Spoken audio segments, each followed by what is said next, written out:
Fire exits are located in the far right corner in the back and to my immediate left in the front. In accordance with Resolution 156-20, establishing rules of conduct and reform for public meetings, please note the following. Please move up to the podium and state for the record your name before addressing mayor and council. All comments shall be addressed directly to the mayor. Once comments are received, the mayor may redirect questioning to other members of council. We will not address matters of personnel. All public comments, questions, or remarks will be limited to 5 minutes within a single turn at the podium. Roll call. Councilman DeVito? Here. Councilman Haynes? Here. Councilman Hurley? Here. Councilman McDonald? Here. Councilman Slaughter? Here. Council President Burns? Here. Pledge of allegiance. Allegiance to the flag of the United States of America and to the republic for which it stands, one nation, under God, indivisible, with liberty and justice for all.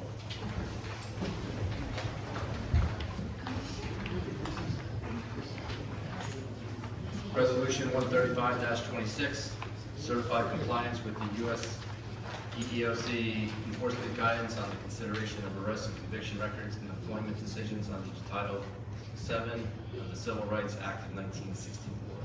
Whereas NJSA 40A-4-5, as amended by PL 2017, C-183, requires that the governing body of each municipality and county to certify that their local units' hiring practices comply with the United States Equal Employment Opportunity Commission's enforcement guidance on the consideration of arrest and conviction records and employment decisions under Title VII of the Civil Rights Act of 1964.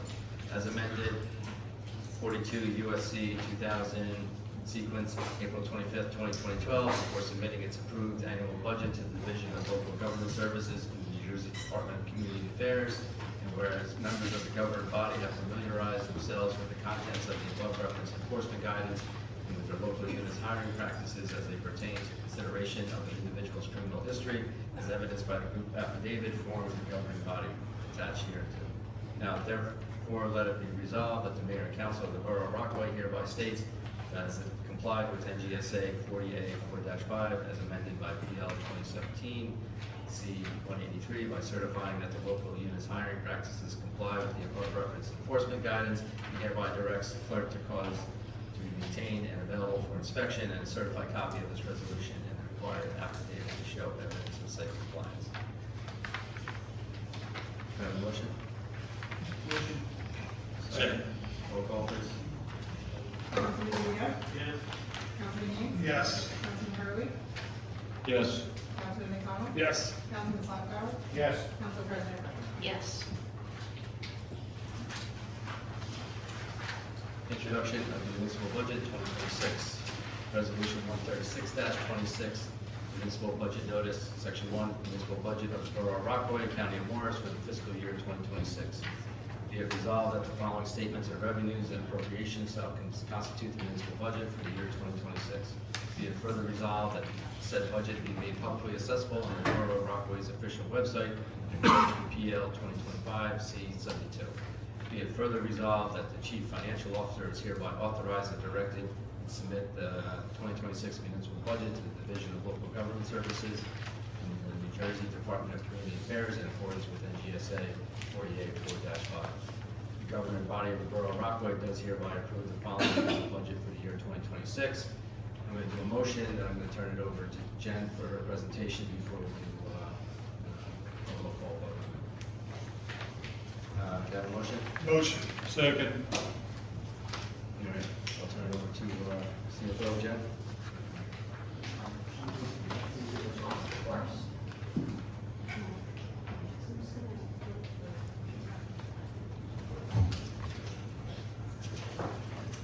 Is this good? Oh, there we go. All right, so presented on the screen is the 2026 municipal budget presentation for the Borough of Rockaway. The first slide here talks about the budget process. So essentially, this is a months-long process at this point in time. We are in the square that is circled or bordered in yellow. But to start in late 2025, that's where the prior year budget is reviewed, kind of as 2025 is closed out. The process is to look at the closing out budget year and start to solicit the requests for the following the 2026 budget from the department heads. In early 2026, as the 2025 year is closed out, the borough manager, borough administrator, this might be incorrect verbiage, I apologize, will review the budget requests, and we'll start to have the discussions with the department heads. In early spring of 2026, this is when the Borough Council had their budget working sessions, and just so people are aware, this is kind of when I entered the process. So we had some working sessions where department heads could talk about their requests, talk about their needs, and all of that information was started to be compiled into a working budget document. In late spring of 2026, this is where the budget numbers would be finalized, kind of going through, fine-tooth comb, looking at the requests, looking at the needs, looking at the revenues, looking at all of the different parts of the budget that need to be considered for where we are today, which is the budget introduction. And then on July 9th, 2026, will be the budget hearing and adoption, the anticipated date. Between these two dates, it's not shown on here, but it is the state review. This year we are under state review. That happens once every 3 years for Rockaway Borough, and we cannot adopt until we are approved by the state to do so. So this date is the anticipated date. If anything were to happen, just for the public's knowledge, this has been an extremely difficult year with the state. There have been many, many municipalities that have had very difficult reviews. So just as an FYI, this is not a foregone conclusion that we're going to adopt on July 9th. The key budget goals that we have with every budget, but especially this year's budget, is to ensure the borough's long-term fiscal health and stability. We always want to minimize the tax burden on residents. That is the goal every single year, but we never want to cut any sort of services. We want to maintain the services and address all the important capital needs of the borough. We want to continue to invest in our community and plan for the future, and that's both from an infrastructure perspective, a fiscal perspective, growth, all sorts of things, right? This budget is presented for 1 year, the capital plan is presented for 6, but the budget really does project a plan for the future, not just 2026 in and of itself. Again, there's been no cuts in service. The budget maintains funding for emergency services, no cuts to public safety, such as police or Office of Emergency Management, and there's always the focus on investing in proper staffing and equipment to serve the needs of the residents. So for this budget introduction, we have 2 different funds that are included in our one budget document. We have the current fund and we have the water utility fund. So for the current fund, the total budget, including the required library appropriation, is $11,781,585.11. This includes general operations as well as capital spending. And the funding of this budget comes from property taxes, state aid, grants, licenses, fees, interest income, things like that. And we'll get further into the revenues in a future slide. For the water utility fund, the total budget is $2,548,985.40. This is for the water system, and it is funded by the water utility bill. Municipal budget revenues, 63.86% of the municipal budget is funded by taxes to be raised in 2026, which leaves the remaining 36.14% from other places. So we have surplus from prior years that we anticipate to help to support and balance the budget. We have local revenues, state aid, which we have been consistent with maintaining 100% of state aid year over year. UCC fees, so construction fees, shared service revenues, grant revenues, some special items of revenues such as sewer user fees, cannabis taxes, receipts from delinquent taxes, and the appropriation for the library tax. So this is where all of the funds come from in order to support the next slide, which is our budget appropriations. The amount of budget revenues equals the appropriations. That's how it's considered a balanced budget. And you can see on this graph where the different spend happens. They are ranked from most amount of spend to least amount of spend, not necessarily of importance, but just where the money goes. So it goes from police to insurance, public works as you move down. And this, I believe, will be available on the website for anyone that wants to give it a closer look. I understand the font is a little bit small up on there. But it shows kind of all of the different areas that the budget appropriations cover. So as I said before, one of the areas of revenue is fund balance. Fund balance is basically any funds from prior budgets that were not spent, any additional revenues that we have collected that we did not anticipate, and it kind of helps to exist year over year to help balance the budget as well as provide a strong cash flow base for the operations of the town. So I believe very strongly that this 2026 municipal budget reflects responsible management of fund balance. We are maintaining, after use of fund balance for this year and before any consideration of revenues or lapsing of appropriations and things like that from 2026, we are maintaining a balance of 30% of this current fund budget. It leaves $3,511,846.61 in fund balance before we even replenish any over 2026. We are using $1,275,000 of fund balance, also called surplus. The terms are basically interchangeable. $1,125,000 is used to balance the budget, to use as a revenue. $150,000 of fund balance is being used directly to fund the Riverbank Project Phase 1.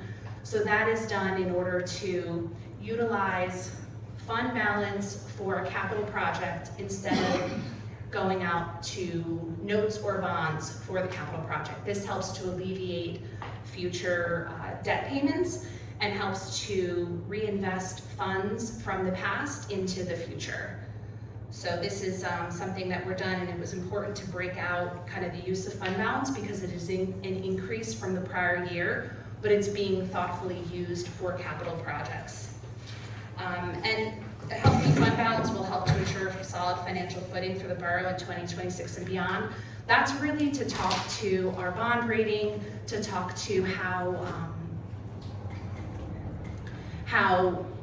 attractive we are to investors. The bond rating agencies, S&P, Moody's, and things like that, look to fund balance as one of the main drivers of the rating. And our rating continues to stay strong because our fund balance policy continues to be impressive, quite honestly. Part of the budget is the capital improvement program. So in the back section of the budget, we show our 6-year plan for capital improvements.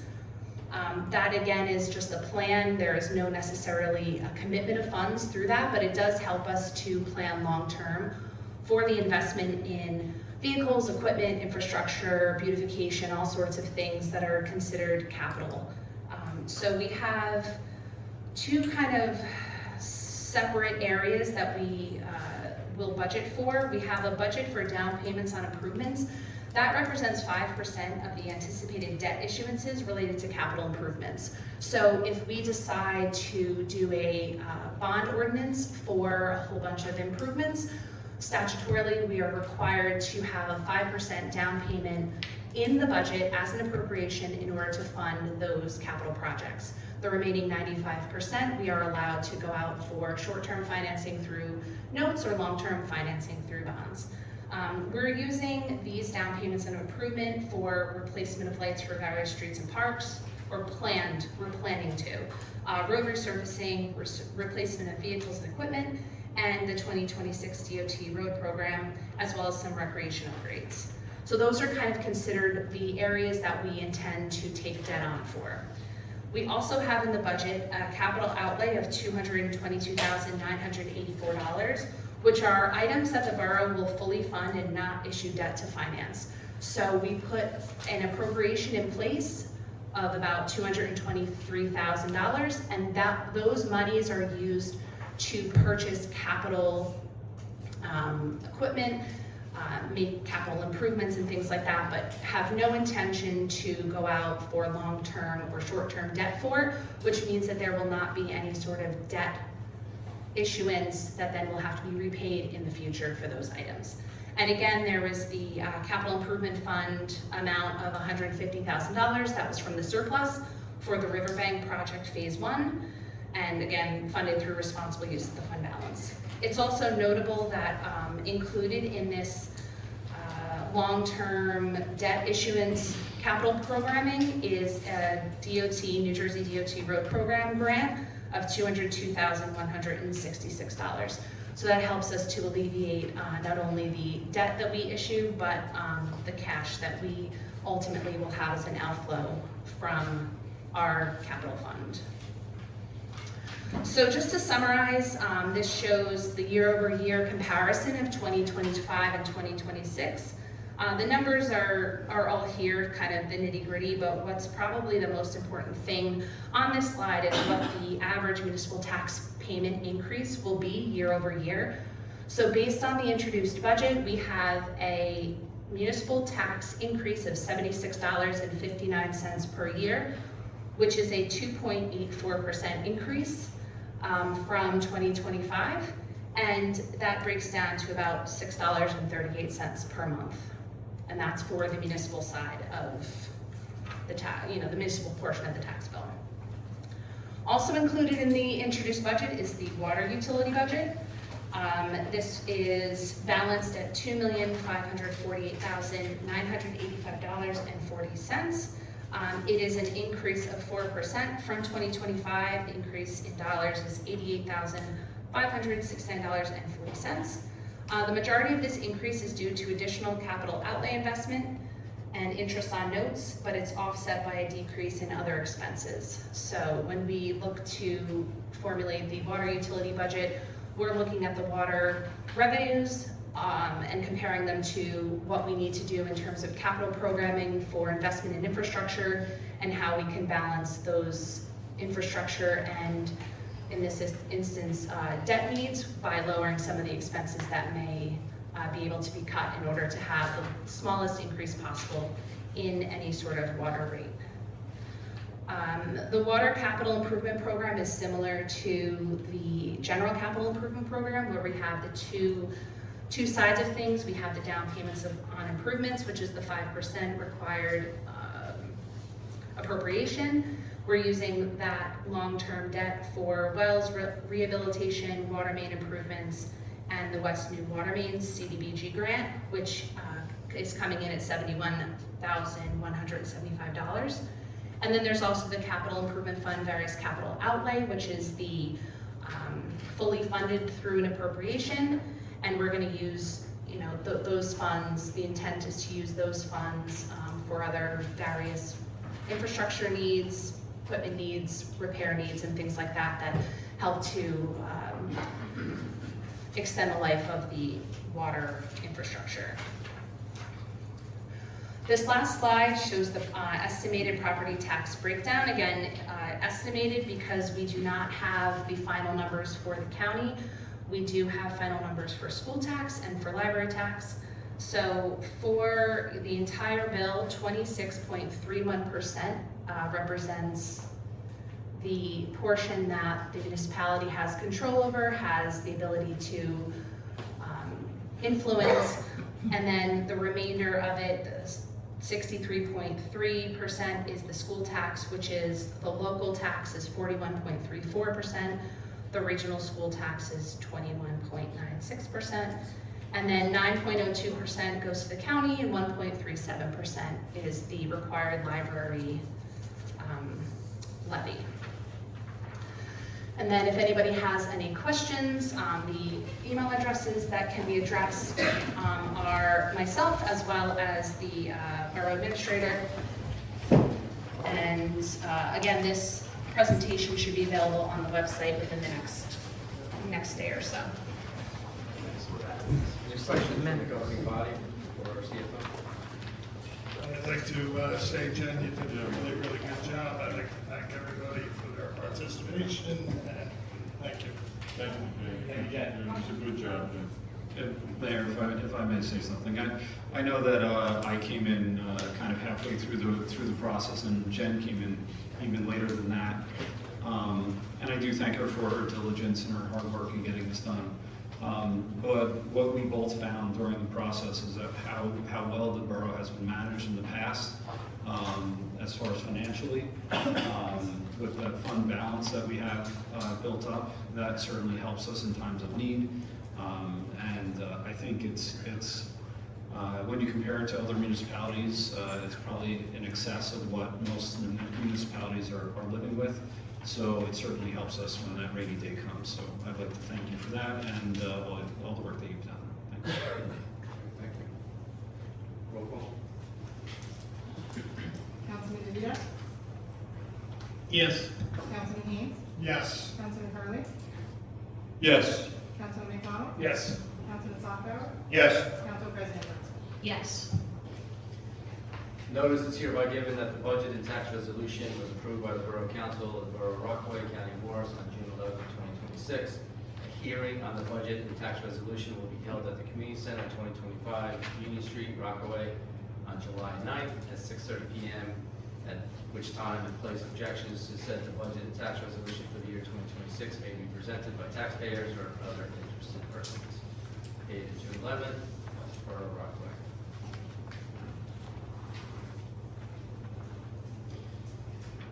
I have one piece of correspondence, and based on the weather today, I'm kind of surprised I'm actually reading this correspondence, but I'll go through it. Dear Ms. Cuspellich, please accept this letter as an official request for permission to sell Christmas trees. This is our annual request to be granted from the Mayor and Council temporary permit to sell Christmas trees at 100 Hibernia Avenue for the period of November 26th through December 24th. Our annual tradition also includes donating a Christmas tree to the Friends of the Library for their annual tree lighting ceremony under the gazebo. If you have any questions, please do not hesitate to contact me. Thank you in advance for your consideration. In regards, David Wasco. Motion to approve the request by Mr. Roscoe to sell Christmas trees for the holiday season. Second. All in favor? Yes. Thank you. Council reports. Councilman Slocum. Evening, Mayor, Council, or residents. My report's a little short tonight. I'll start off with the police. As always, our police department is always aggressive to keep us safe every day. For the May actions, we had 32 MVAs. It's quite a few for a little 2 square mile town. Arrest were 3, aggravated assault on a law enforcement officer, and thefts and domestic issues.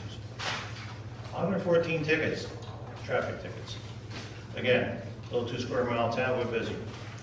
The unfortunate thing, 32 ambulance calls. So total calls of 1,376 calls they're going on to. So, first, I gotta give a thanks to our police department, public works, our fire department, Tom Haynes himself. This past Saturday, I'll read the comment, our chief's comments. This town was upside down. It was like a mini sandy storm came through here again. Power outages, trees down. I'm very thankful it was dealt with pretty quickly. So the chief made a comment here. He'd like to thank the DPW for their fast response following the storm this past Saturday night. We all went through it. We experienced several downed trees, road closures, and power outages, which required activation of the OEM. Yet, Connor and Pepperman, our police chief, did a phenomenal job. He was out there working. I was talking to him. Through the OEM, we were able to maintain effective communication with all department heads and coordinate directly with Tom Haynes for power and light. So, Rockaway Borough was up and running pretty quick. That's called networking, people. So, we got through a nasty night on a weekend. Thankfully, it wasn't as hot as it was today, but we got through it. Additionally, we'd like to thank the Kiwanis Club of Greater Rockaway for holding a touch truck event, which everybody's seen that going on last month down the Fireman's Field. It's a community event, and a lot of kids come out. It's good for the kids. So that's part of my report. One more thing, just let everybody know the environmental group, again, they're doing what they can do. They were out this past Sunday night picking up more trash. They got 3 bags of trash, And a lot of cigarette butts again. That's all people do. We have no ashtrays in our vehicles, so what we do, we put our windows down, out the window they go. That's how fires start also, people. That's how fires start. And Mayor, that's my report. Short and sweet. Thank you, sir. Perfect, thank you. Motion to accept the report of Councilman Slocum. Motion. Second. All in favor? Aye. Councilman Deans? Good evening, Mayor, fellow council members, and our public. As previously mentioned, Jen did introduce our 2026 budget this evening. We also have Brian Gibbons here from Municipal to discuss the water and sewer rates and any information tonight at a higher level. This morning, I attended a breakfast gathering hosted by Morris County Surrogate Heather Darling, where I had the opportunity to meet with Joe Hathaway of Randolph. Joe is the District 7 Republican nominee for the congressional seat. I came away with the impression that he was a really good family man, and a real genuine person. Looked you directly in the eyes, answered any questions he could truthfully and honestly, and he definitely had 20 to 25 people's ears, and everybody came over, asked him a lot of questions. He sat through an hour of questions. He was, very presentable and very, forthcoming. So I really hope that we consider, looking at him in our November election. I'd also, along with Councilman Slocum, like to acknowledge the excellent job done by our DPW team, Chief Pepperman, and our police department this past Saturday night. For a 30-minute storm, it sure did cause a lot of damage throughout the area. Jersey Central crews worked through the night, and I think we finished Tuesday morning, getting everybody back into power. Along with Council President Burnside and Councilman McDonald, we attended the meeting of the fire department last week, Wednesday evening, I believe? Wednesday evening. And then last but not least, I'd like to congratulate all those who won primary elections, especially Council President Burnside and Councilman McDonald. And that's my report, sir. Motion to accept the report of Councilman Deans? Motion. Second. Second. All in favor? Councilman Early? Diana, I almost forgot. I move that the bills presented to the Borough of Rockaway for the payment by the borough, as evidenced by proper voucher, be referred to the committee or unit contracting for same, and when endorsed by them and approved by appropriate action of the council, they are to be paid. Second. All in favor? Thank you. Motion to accept the report of Councilman Haynes? Motion. Second. Councilman Early?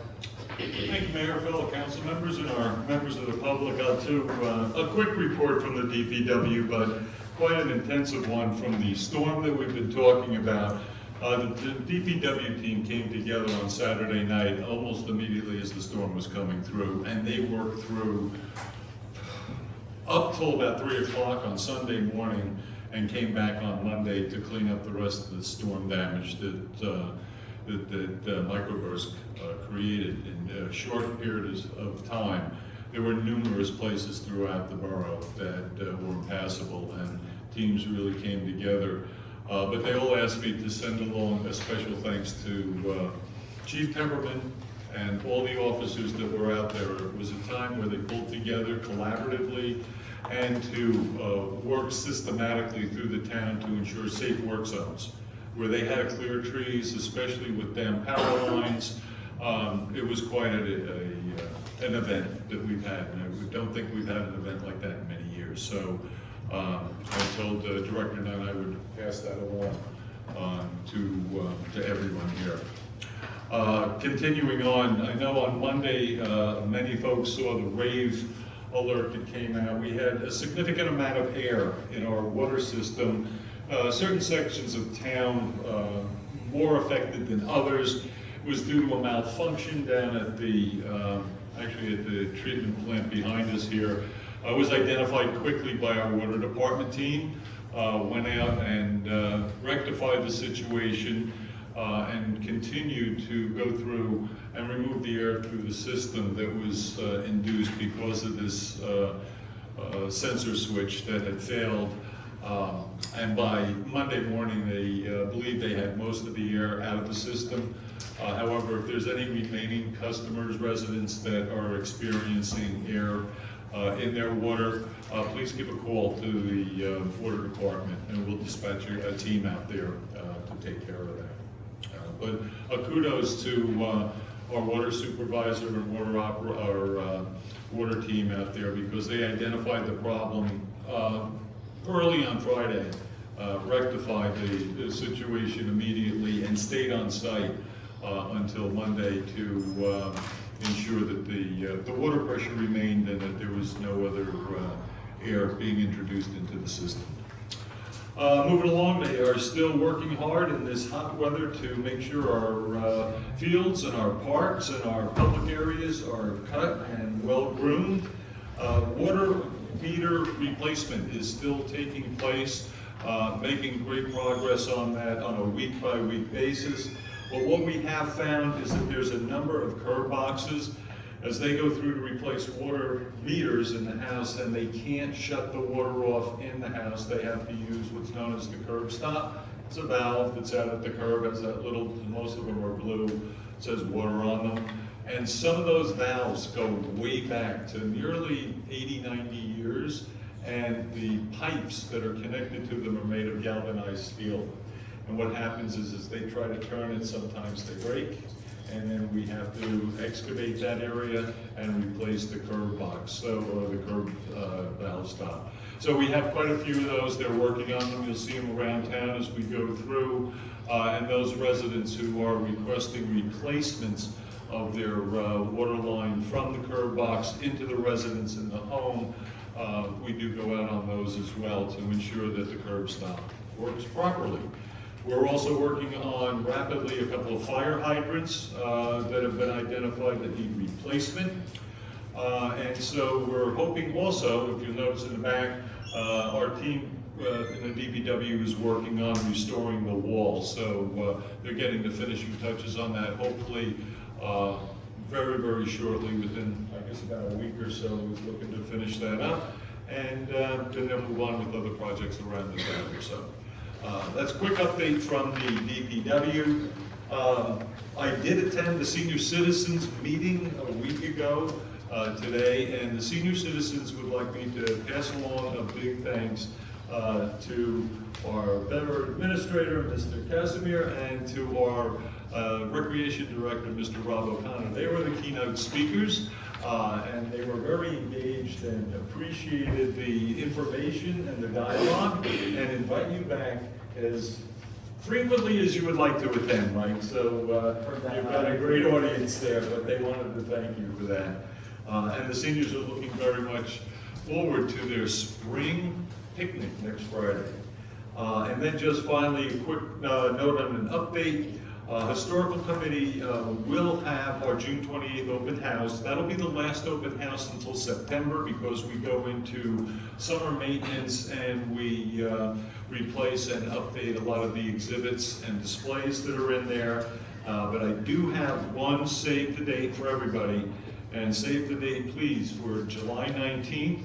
The Historical Committee is hosting its annual Cars and Coffee with our Rev 250 theme this year, Washington Cruise Tier. So we have Mr. George, our first president, and he is driving what looks like a modified 32 Ford. So, and he's pulling out of the driveway of the Jackson House. So mark down to July 19th and hope to see you all here.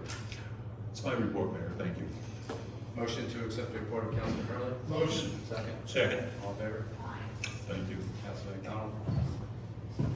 Good evening, everybody. Just want to congratulate all the candidates on the primary wins. It was a good election, but I just want to congratulate everybody. I also attended the fire committee meeting with Councilman Haynes and Council President Burnside the last Wednesday on June 3rd. An update from our Parks and Recreation Director, Rob O'Connor. Some great news. Parks Lake bathroom will be open this Saturday at 8 a.m. continuous, going forward. So it's this Saturday at 8 a.m. Bathrooms at Parks Lakes will be open. Also, just some other stuff going on. The rec director has proactively identifying potential hazardous and our dead trees at our parks and recreation areas. And we'll continue working with our tree vendors to have them removed in a timely manner. New signage has been added to the dam area warning residents not to enter fenced-in areas. And also, as you are aware, our rec meetings will be every other month. Our next one will be Tuesday, July 28th, here at the community center at 7 p.m. That's my report, Mayor. Thank you. Motion to accept the report of Councilman McDonald. Motion. Second. Second. All in favor? Aye. Councilman DeVito. Thank you, Mayor. The ordinance committee will meet next week to discuss changing Walnut and Chestnut from a yield to a stop sign. We'll also be looking at a request from the DPW to add a penalty if someone tampers with the said curb boxes, because the keys are actually available at Home Depot, which is not good for the curb boxes. And they're, especially when they're so brittle and can be broken, the homeowner or a contractor can break it and it will cause a massive break and a fee to us. So we're looking to make sure we put something in place in the ordinance, so if that does happen, the borough will not pay out the money for the repair. Also, when it comes to the park lake signage, the ordinance committee met on that as the request of Councilman Hurley, because he noticed some people were in the dangerous area where they could fall in and go over the falls. We quickly met with our BA here and came up with that there was already an ordinance in place, we just needed signage. We thank Rebel Connor for quickly getting the signage and the DPW for placing the signage up. And thanks to Mrs. Councilman Hurley for noticing that and, his swift actions. Also, a little selfless plug here for the fire department, but the 50/50 is available for our annual fireworks. We also have available still time for the banner sponsorship from a business for the fire department. So if anyone's looking to sponsor the fireworks, or if you want 50/50 tickets, everybody here, I expect tickets sold tonight. And that's my report, thank you. Maybe you could just add on a little event, June 27th. Oh, June 27th? June 27th at Lakeside Drive. I believe the council and the mayor, the mayor has been working very hard on this. This is a big push from him. We're gonna get together and plant a cherry tree. We're gonna have food, music, a live singer singing the national anthem for the dedication at 9:30 in the morning. The road will be closed. It should be a good, nice community event that we can all gather and planting something in recognition to the Rev 250. Yep. It's, there's events going on all around the county. This one will be posted within the county website also, so we can get a few extra folks coming. So, good thanks, Rob, Councilman DeVito and Slockower for your efforts in moving this along. Motion to accept the report of Councilman DeVito. Motion. Second. Second. All in favor? Mr. President, Bernstein.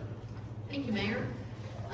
As mentioned, on June 3rd, Councilman Haynes and Councilman McDonald and I attended a fire department committee meeting to continue discussing incentives for volunteer firefighters. I want to thank Scott Hurley, who's in the audience, for all of his efforts around that. He's done a tremendous amount of work and it's appreciated. The same night at 7 p.m., the Rockaway Borough Fire Department met for their monthly meeting. They took the following actions. They scheduled drills on June 8th, 17th, and 24th, and the department approved the resignation of Kevin Chang from the department. Would someone make a motion to approve the actions of the fire department? Motion. Second. All in favor? Aye. Thank you. I also want to thank the fire department for all of their efforts responding to the many calls on Saturday night during the storm. I don't know how many times that whistle went off, but it was a lot. This past Tuesday, the Board of Health met and they approved the first reading of some revised fees related to Board of Health investigations and various items. The library board will meet next week on June 17th. You'll see over the next week that the garden club will be replacing the flowers in the planters from pansies to summer plants. And I would like to request 2 closed sessions, one for contract negotiation and one for personnel. And that's it. Motion to accept the report of the council president. Motion. Second. Second. All in favor? Aye. Mr. Attorney. Good evening. I have no public report tonight. I just have a few items for a closed session.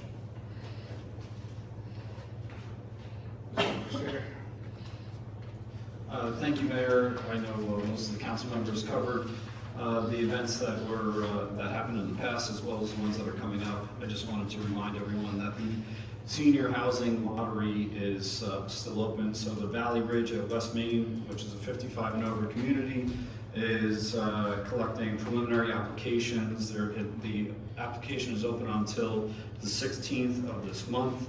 It takes about 5 minutes to complete the very basic information, age verification, income amounts, the type of apartment that you're looking for. If you're interested, please go to valleyridgeonwestmain.com. That is valleyridgeonwestmain.com. And on the top right, there's a link to the application. And I have one item for closed session, contract related. Thank you, Mayor. So for Valley Ridge, they say when they did the lottery? I believe they're doing it on either later on the 16th or I know there's an information session that is coming up. Since I did a test application, of course I'm not eligible yet, but maybe in the near future. I did get a notification that there's a drawing preliminary meeting online, so I'll probably check that out to see what it's about. Motion to accept the report of the administrator. Motion. Second. Second. All in favor? Aye. Borough Clerk.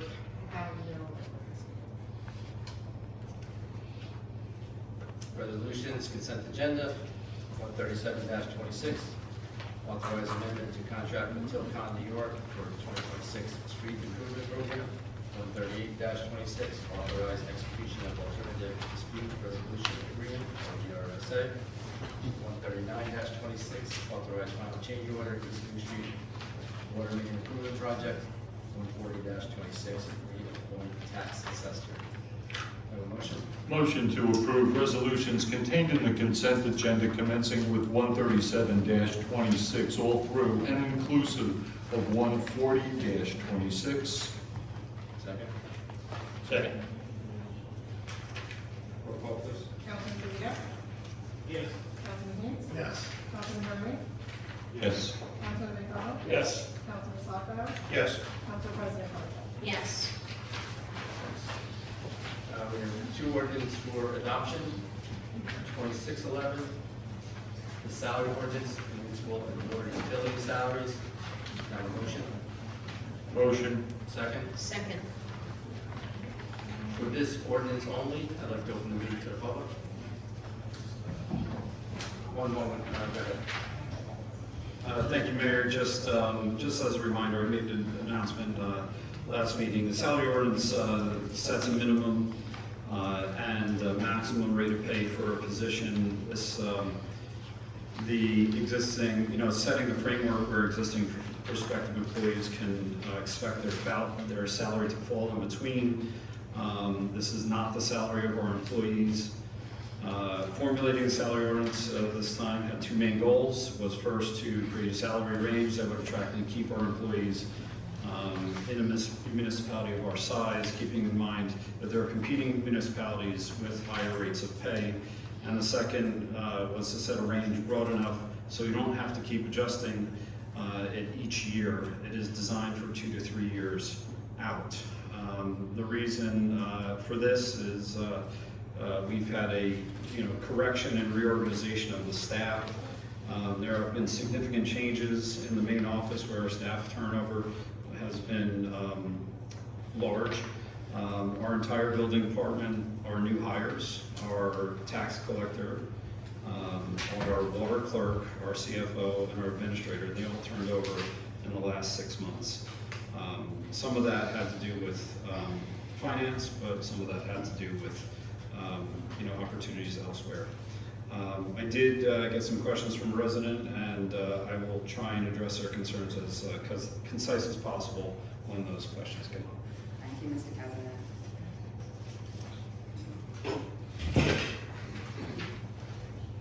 Thank you.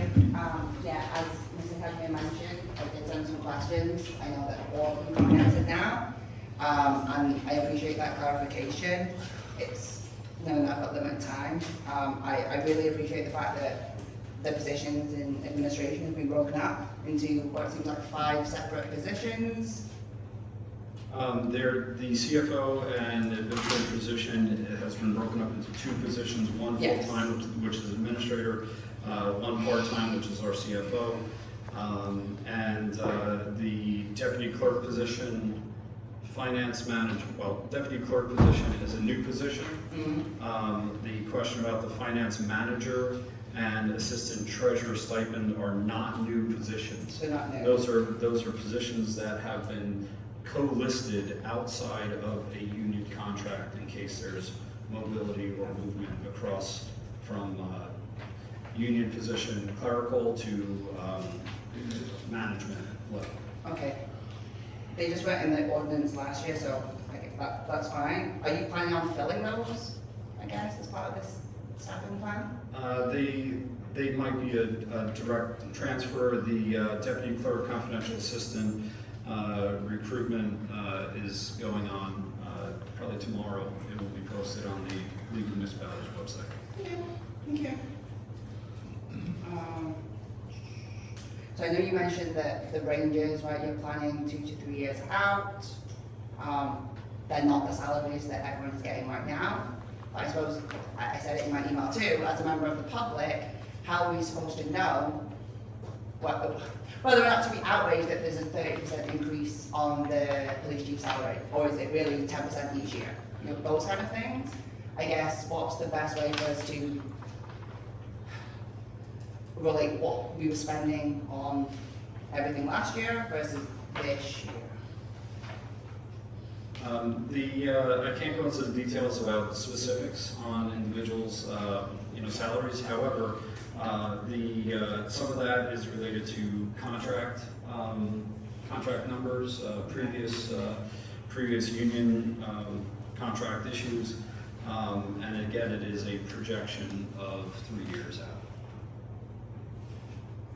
But I asked in my email just if I did want to get individual salaries of what was paid out in 25, I can open that. You can Oprah all the salaries that you want. You just have to specify the date range to take a look at. Okay, thank you. Yeah, I'm just trying to understand how it feeds into the budget that Jennifer just presented, which I'll say it again in public comments, I thought that was excellent.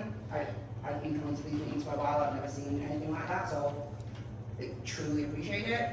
But really understanding what numbers have been budgeted, because maybe that's a quick way I'd be able to see in the budget, right? If you have your salaries and wages. This is probably the most appropriate time to ask that question is during the budget. Okay, I know that's that fine. we can do that, and we'll try and get those numbers for you, so you have a better understanding when we look forward into the next meeting. Okay. Yeah, I think some of the things that I mentioned in my email, Mr. Casimir, may be better left to be discussed online, offline, should I say. But something you mentioned before about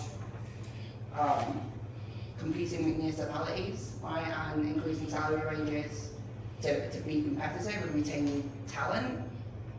Someone had mentioned it last meeting when this was introduced, that the DPW workers, that's not changing at all. It's one of the only salaries that isn't changing this year, and it's at minimum wage through $20 an hour.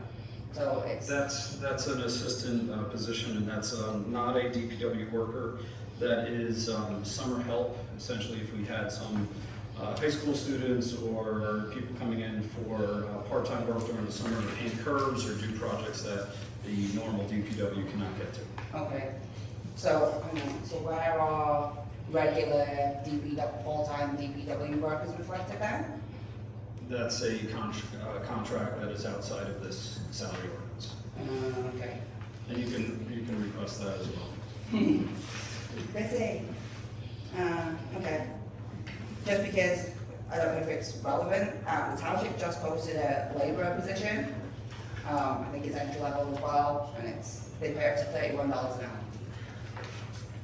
And then just for reference, I didn't include it in my email, but I saw that you consolidated all of the recreation positions into sort of a single role now. There's some changes in the type and the amount of use that we're going to have for some of those other positions. So the approach was to put a general position that you can assign a task without having a name that's associated with maybe the lifeguard or Okay. waterfront. Thank you, Katie. Okay. Thank you, Katie. Okay, that's fine. Thank you. Thank you.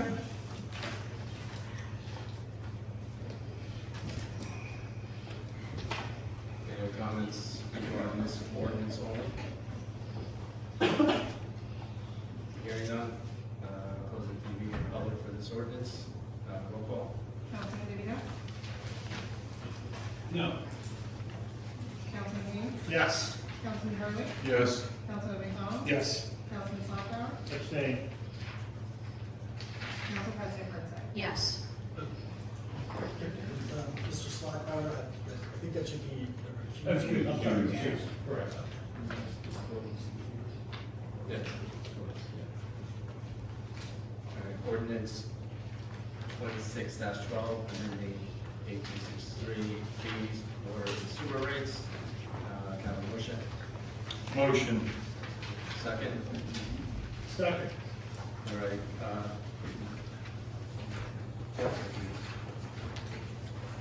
Okay, thank you, Mayor. At the last meeting, I announced that a member of our team from Municipal would be here to discuss the water and sewer rate study. The final draft of the study was sent to all members of the governing body on May 11th for review.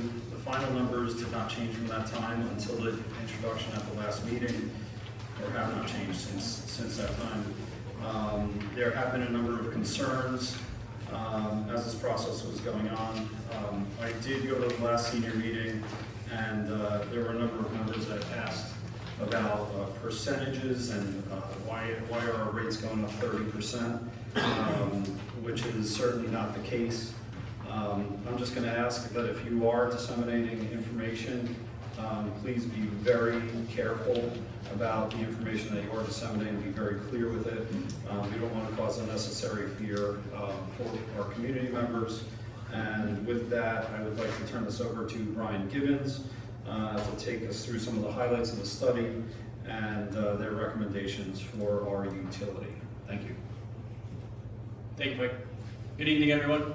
As just mentioned, my name is Brian Gibbons. I'm with Nissabache LLP. I'm a principal at the firm and part of the audit team for the borough. So just to start, I wanted to maybe shed a little light on briefly what this process looks like, what it entailed, some of the steps and measures that went through it. It was a very detailed process, very thorough. Started a while ago, but the whole process. Very collaborative effort with members of myself, members of the firm, and members of the council and administration. Essentially, just a little background on what a rate study is quickly.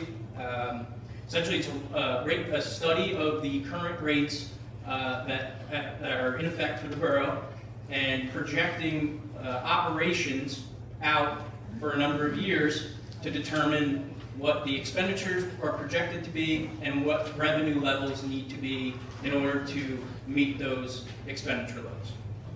So using information from the administration, borough administration, that includes historical data, consumption, usage, and billing data, as well as projected expenditures. We receive that information, review that from the administration, and then we develop projections along with various assumptions to determine where the revenue levels need to be and what rates, percentage rates need to be at to sustain those expenditure levels. So as I mentioned, in this rate study, there's a lot of projections and assumptions.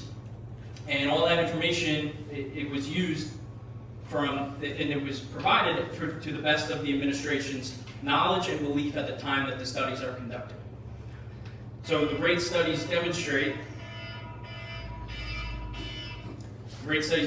that the 2026 rate increases are necessary to sustain the water and sewer utility operations through 2028. And I just want to highlight, this is for the utilities, it's designed to sustain the operations. Municipal utilities are not in and of itself designed to turn a profit for the municipality. They're designed to be self-sustaining of their own operations. However, because these rate studies contain projections and assumptions, there's a very real possibility that actual results may vary from projected results. Right? The new things at the time of the study may come to light that was not known at the time of the study. This could be new events, new developments, and circumstances could just change. And all that coupled together, it could result in a material impact or change on projections in the study. So with that being said, it's just our recommendation that the borough administration should continually monitor results of operations on an ongoing basis or annual basis, just to make sure that if there are any material changes that happen in the borough, that you're trying to stay ahead of the curve to be able to plan to sustain operations and into the future. So some just overall points about both utilities. The borough has operated its sewer utility without a rate increase since 2016, and the water utility without a rate increase since 2021. We feel this is a testament to conservative budgeting and responsible spending practices to be able to sustain those utilities without rate increases for that length of time. So for both studies, just some of the projected expenditures that are factored into these studies. It's all necessary expenditures that need to operate the utilities.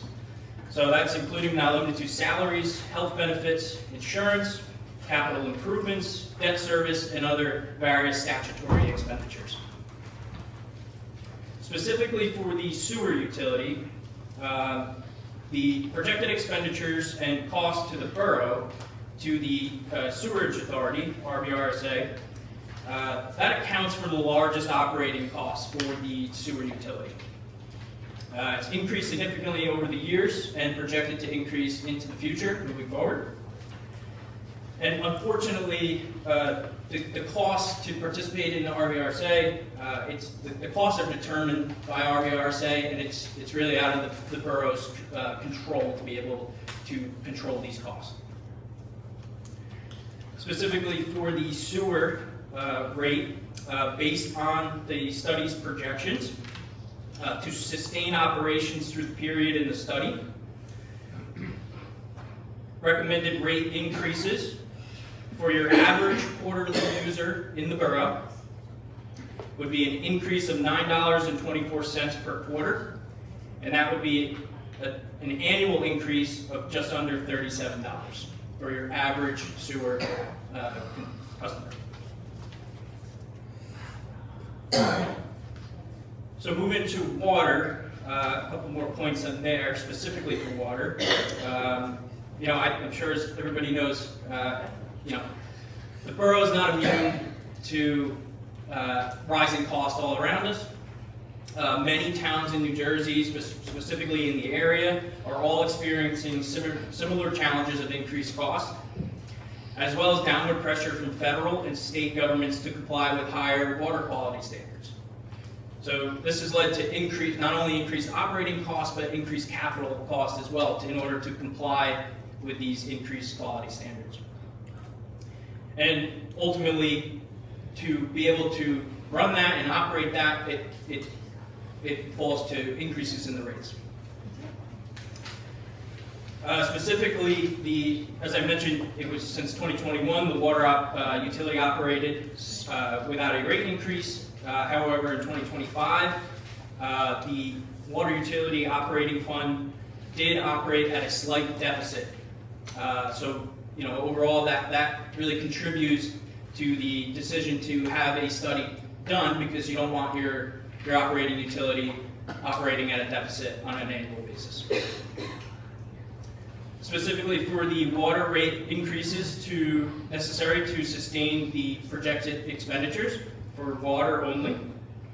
For your average quarterly user, the total increase per quarter would be $20.86, leading to an annual increase for your average quarterly user of $83.44.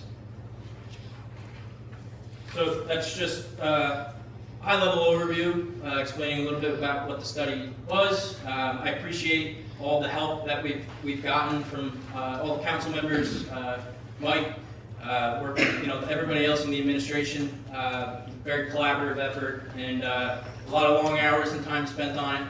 So with that, I think that's everything I have for the general overview, but I'd be happy to try to answer any questions or clarify anything that anyone might have. Good council questions for the Ryan?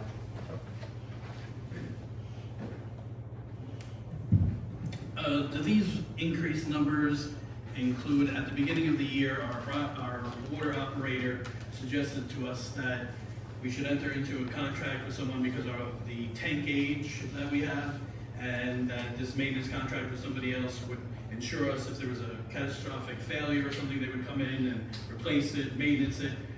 So does this include if we would enter, or is there wiggle room in this number that would cover entering into a contract for a company to come in and ensure that our water tanks and everything are secure and safe in case there's anything, or is this just this is what you need to keep water flowing?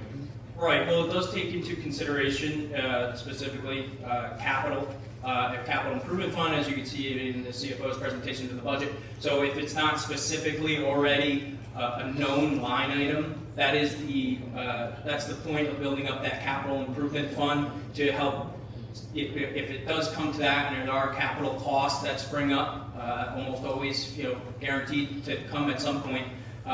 The approach was to continually build up that capital for when new agreements or new capital costs are required, and really lessens the burden on the taxpayers if you don't have to go out for debt for all those capital costs, as the CFO mentioned. So, specifically, I don't know offhand if it's a new agreement, but I know it's a new capital. I was just asking if or we would have to come back and raise the rates to get into an agreement like that, or like what would trigger us to come back next year or the following year to review these rates or add it? So if I may just jump in, we have had discussions about maintenance of those tanks. In fact, we did have somebody take a preliminary look at our tanks in town to see if there are any immediate dangers and needs to maintain those tanks and the equipment that is surrounding it. I was surprised at how much those tanks cost, because we got into a detailed discussion as to if we had to go to replacement, if we failed to maintain those tanks, it would be a massive undertaking financially to do it. But the idea is that any type of equipment maintenance, we have to manage, and we have to manage it the most efficient that we can. But we are in that process of at least putting the foundational numbers together, and we'll have to see how that impacts. But that's either towards the end of this year or early next year that we're looking at that. Question. So on the water billing issue, was it taken into consideration for the water loss for 2024 and 2025? Reason being, 2024, the loss is 32%, and the loss for 2025 is 28%. Has that been taken into consideration? Right, how the revenues would be projected, it's using historical data, so usage, consumption data, and ensuring that There's some water loss that's not getting to the residents. It's leakage through the surrounding town. Yeah, I mean, that would, if it's not being billed. Yeah, it's not being billed, but it's costing money, such for electric. Right, it was treatment, more taxes. Yeah, the study's more designed to ensure that the consumption that the users are Okay. actually using are being built in accordance and accurately with the ordinance in place. So the pump just loss is not looked at. This is all pumped. Yeah, not specifically in related to. So we just have the domestic water meters only. Right. And now I want to jump into sewer really quick with you. Did we consider neighboring towns actually flowing to this town of their metering also? Yeah, that's all would be, are you saying it flows into this town? Yeah, from into neighboring the towns, RMS? correct. Right, yeah, so, and they're not always, I think they are, I believe offhand, built a little bit differently than in-house or in-town residents. I think they have separate agreements. So what I understand about this, and this obviously goes into a much more detailed dive. They're originally RVRSA, for a good portion of what we were paying, was estimating our flow-through, and that flow-through calculation has changed over the last year. In fact, if you look at last year's numbers, those were significant. They were essentially 2 to 3 times what our calculation is this year. So we had a significant reduction in that flow-through calculation. And I believe some of that is related to better metering and monitoring of those flow-through lines at the border of our municipality, or in an area where they can get to, at least close there. So there is a calculation. Some of it is probably engineering based, and some of it is actually meter based. So the calculation is in there, and that is the RVRSA bill, which we're expecting to be, and it's been holding at $230,000 or so. Do we have any areas that aren't metered, that are flowing through, that are guesstimated, I guess you would say? I know that there have been, I can't tell you which areas have or have not been metered or they're guesstimated. There have been calculated expectations from areas that are flowing into town. There already has been discussion about placing some drop-in meters in those locations that can get us a more accurate read to see if they line up with the calculation as they expected it to be. Thank you. Thank you. I'd like to open the meeting to the public just for this ordinance only. Bonnie Hook. I have a quick question. What are you using as an average for a resident for the amount? What do you consider average? You're talking about financial amount or amount of use? He said based on an average, and I don't know what the average is. Like, you know, if you're talking about a house value, it could be 100,000. Like, I don't know how you do it with water, but he said everything's based on an average. I would just like to know what the average is. So for sewer, your average quarterly user would be a user that would cubic feet of water consumption would be 1,585 cubic feet of water consumption per quarter. That would be your average user. For water, because the sewer is based on water consumption. For water, your average quarterly user is 1,877 cubic feet of water consumption per quarter. Okay. And you said how lengthy this evaluation was. How long did it really take to evaluate our water here in Rockaway Borough? I think this process started probably in the fall of last year, and obviously, as it was mentioned, there was some period of turnover, so it's all just being able to get up to speed with everybody new and be able to get on the same page and bring everybody up to speed. So I think, yeah, it was late fall the process begun. Okay, okay. Hold on, Kim. Fine, you done? It's okay, I'm done, thank you. Yeah. Thank you. Kim? Just really quickly, Kim Rose, Wilmot Place. When do you anticipate doing this again? Is it gonna be in 2 years, 3 years, 4 years? How long is this process going to happen? I think that's a policy discussion that needs to be had. However, if we start looking at the numbers and they are drastically different than what was predicted, and I'm sure our auditing firm will be able to match up like dollar for like dollar if our predictions were correct. And if there's something that's diverging from those numbers, that's when I think we're going to have conversations about revisiting the rate or how long we could go at this rate until we need to enact another one. But this rate itself is planned to go in for third quarter of this year, and then continue on. For the prediction is 2 years or so for to 2028. Yeah, this study is projected to sustain operations through 2028. That's what I was asking. Yeah. Okay. Thank you. Brian? I have a question about the water and sewer rate. Brian? The, Brian, just state your name. Oh, Brian O'Connor, 10 Highway. Thank you.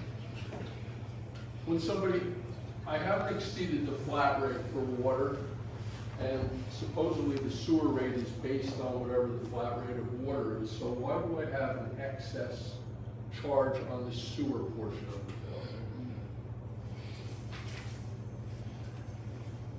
When I haven't exceeded the flat rate of the water's consumption.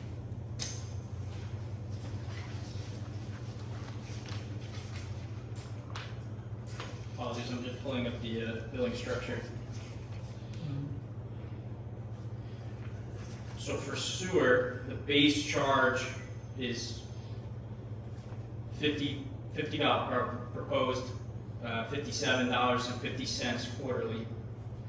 And then the user charge for sewer is quarterly water consumption in cubic feet, and it's 0.0084 of water consumption per cubic feet per quarter. The sewer is not tiered like the water rate structure is, where there's the base low end user, and then it's tiered every 1,300 cubic feet, or 130 cubic feet, and that's the rate. And then once you hit that 1,300 cubic feet usage threshold, then the rate increases, right? So the theory behind it is the higher water users and consumers are going to pay more for using more. And Mr. O'Connor, if you think that there's a problem with the calculation of your bill, please let us know, because we would, Marla and the water department will take care of it. I was at the town hall, and she tried to explain the same question, but she couldn't really explain it clearly either. Okay. I was unaware of your question. I will take a look at that, and I will reference your exact bill to Brian, and Yeah, I mean, we will. it's happened a couple of times where they said that the sewer rate's based on how much water you use, and I'm not exceeding the flat rate of water, so how can my sewerage be in excess of that water consumption that I'm using? I assure you, we will take a look at it, and if there was an incorrect charge to your account, we will address it as quickly as possible. Some of the software sometimes goes a little bit wonky, but this is the first time that I'm hearing that even if you have a base charge on water, your sewer charge is getting increased over that amount. So if you have a base charge for water, you should also have a base charge for your sewage as well. Can I, No. okay. I was just gonna do No. a calculation. Okay. You're a member of the public. Oh, okay, no problem. Anything else, Brian? That's good, thanks. All right. Any other questions from the public? I'll go actually, it's quick.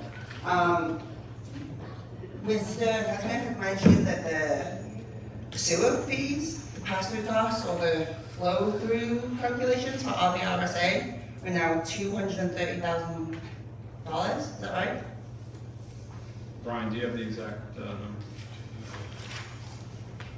I think that's what you just said. Was it my document? For 2026. Yeah. Correct. So, you have numbers there? Because from what I recall last year, they went up by around that amount. They were 415, went up to 630. They were including the budget by that member of the public right there. So I'm just trying to understand, like, do we get money back if we overpaid in the rest of the meeting?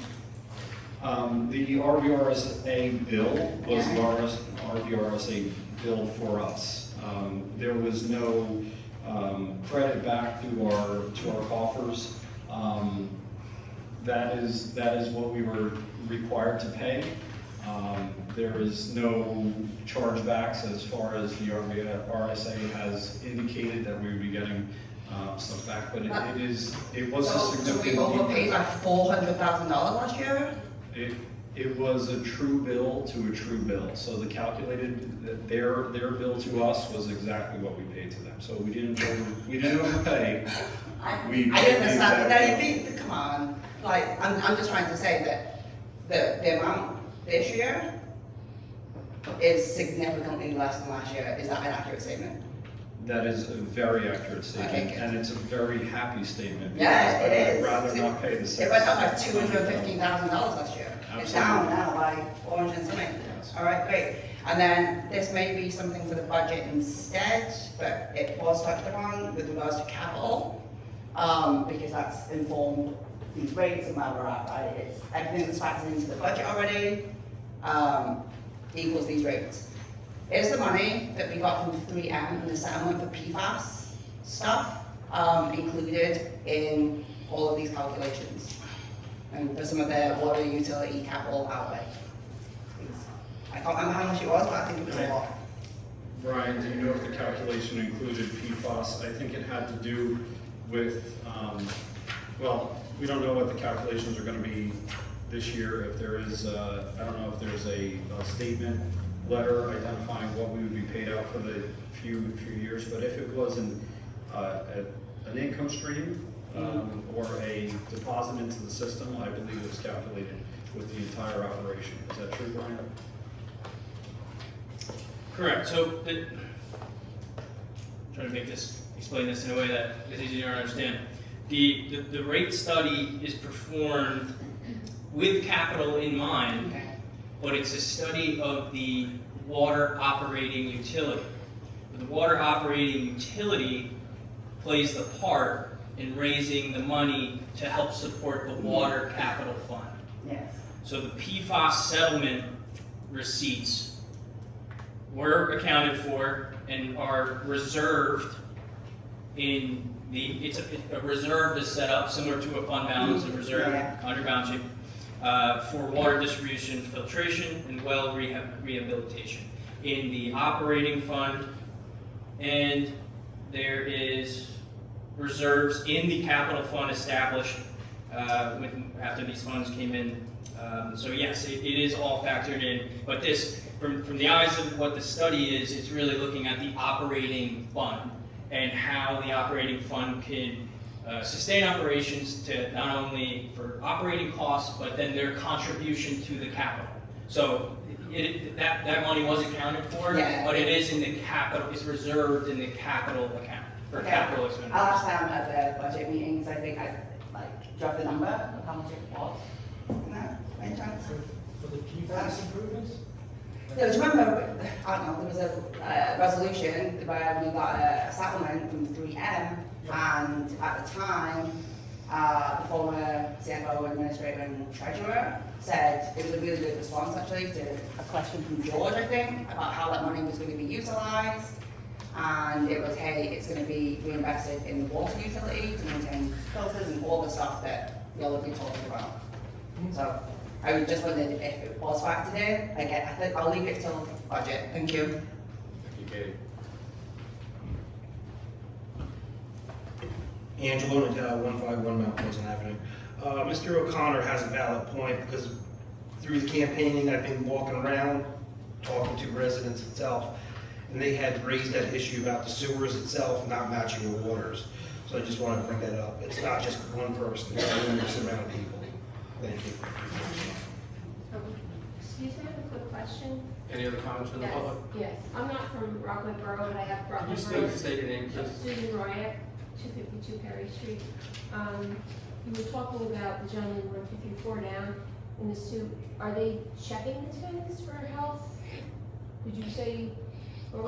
This is, the tanks will be periodically checked, whether we have a contract or not with a company. They check for the condition of the lining on the inside and the outside and proper operation and function. And they estimate the usable life of the surfaces that are on both the interior and outside. So that if there is preventative maintenance that we have to undertake, we do that before the tank gets damaged, which is a much more costly process. Isn't it a relatively new tank though? Or We have, I sort of remember it going up. we have a number of tanks. The So one up by Birchwood area.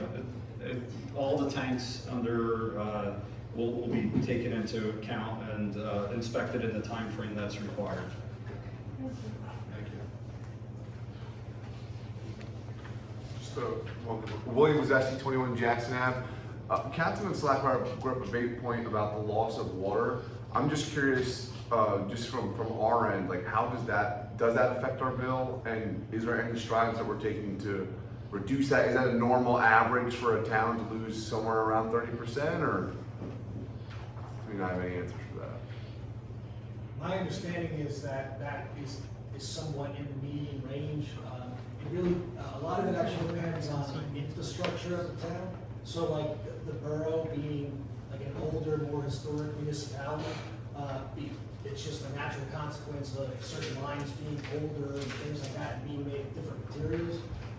The cost to fix that completely would be astronomical because you have to dig up and then you have to replace all the lines. So there is always a certain amount of loss, but places where, like for example, the north end of Rockaway Township, they're all on Delaware.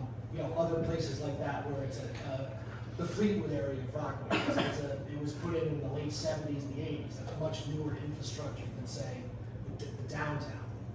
So some of that's kind of a natural consequence of the infrastructure. Mayor, let me back up that comment. We are actually above the water loss. We should be between 15 and 18%. So we have to do due diligence to get this corrected. What we need to do as a municipality, conduct a leak survey, which all towns do. Our systems were built, put in 1892. So it's all compared to like some southern towns, their system much older. Like a neighboring town, they put in 1840. So that's what we have to do. We have to do due diligence and search out for these leaks to recover that lost water. It takes time. It doesn't happen overnight though. No, yeah, just want some clarification. Thank you. I That's appreciate what that. has to be done. And I think also the root of the question is who pays for that lost water. There's a cost associated that are related to operating the utility, and we pump water out of the ground, we treat it, and it doesn't get to a paying customer at the end. Yes, that is something that we all are paying for in the general operation of the utility. So, but reducing it to a 18% is a years-long process. To do it, it doesn't mean we can't start on that process or aren't addressing it as we speak, but a greater effort. But even that great effort is going to cost a significant amount of money to accomplish that. Thanks. One more comment. The water tank was put up in 1996. 1996. The company put it up was called Aquastore. So that's what put it. It's glass line outside, glass line inside. So it's actually a fairly safe tank. It's a lot nicer than the other one. Well, the other one's sprung a leak on a cold day, and the other one's going up. And if we had another week's worth of time, the new one been in place running. Fortunately, leaked. All right, thank you. Tom, how long have we been running Excuse me, that Ron. well? Excuse me, you already had your turn. Any other comments from the public? No, you can't. Hearing none, close the meeting to the public. Roll call, please. Councilman Vito? No. Councilman Haynes? Yes. Councilman Hurley? Yes. Councilman McDonald? Yes. Councilman Sluggo? Brian, thank you. Great job tonight, I gotta say that. I do have still some concerns, right now, I have to say no, I'm sorry. Council President Birdseye? Yes. Okay, thank you. This time I'd like to open the meeting to the public.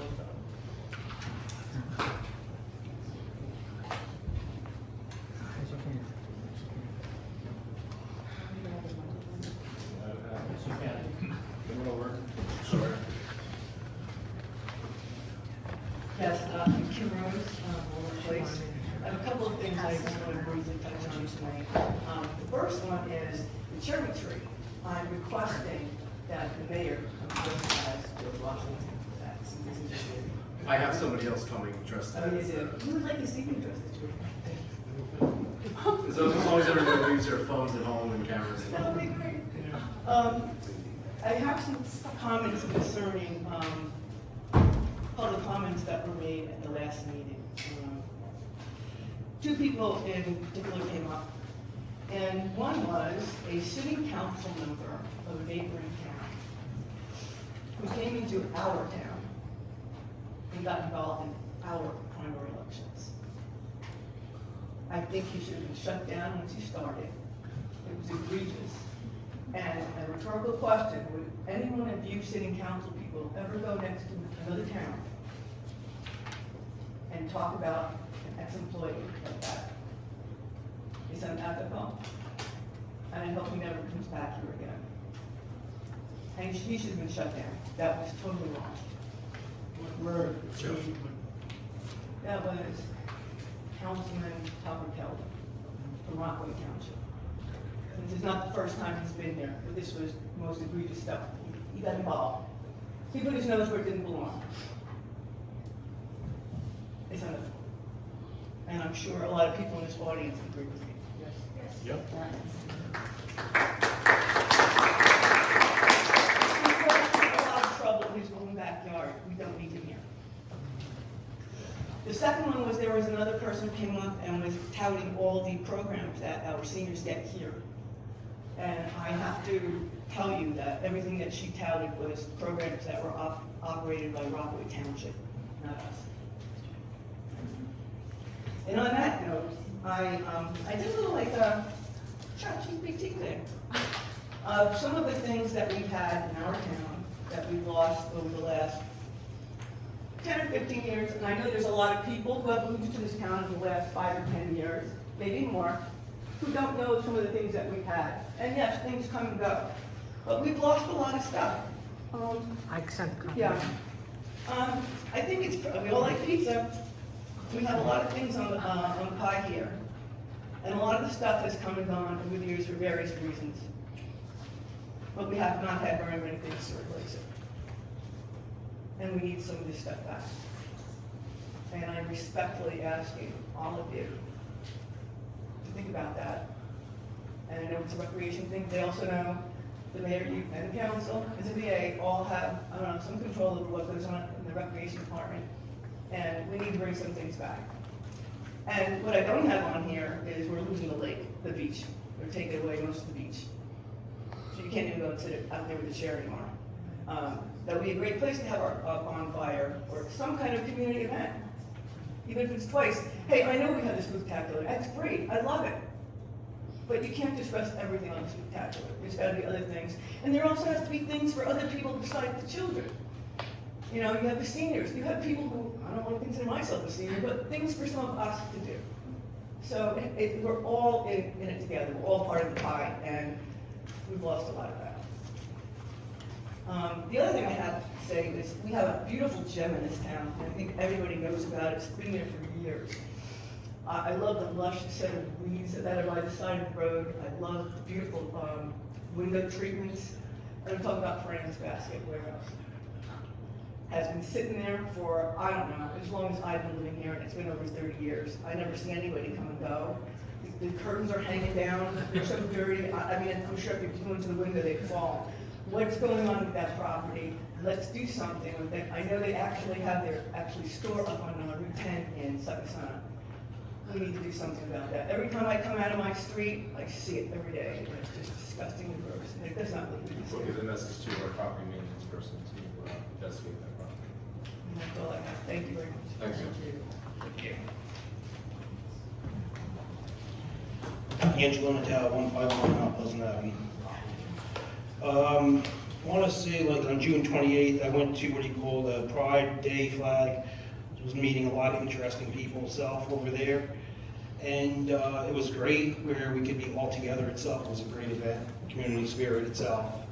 I also like to say, like, you know, with the World Cup going on right now, it'd be nice if this town, I know it's a little late, but if there's any way where people can get together to watch it together around here in town itself, you know, in the public place itself. So that's like, you know, what we should be working with each other on that. And then I'd like to say, and I keep talking about it over and over and over, about what we call Friendship Field Steps itself.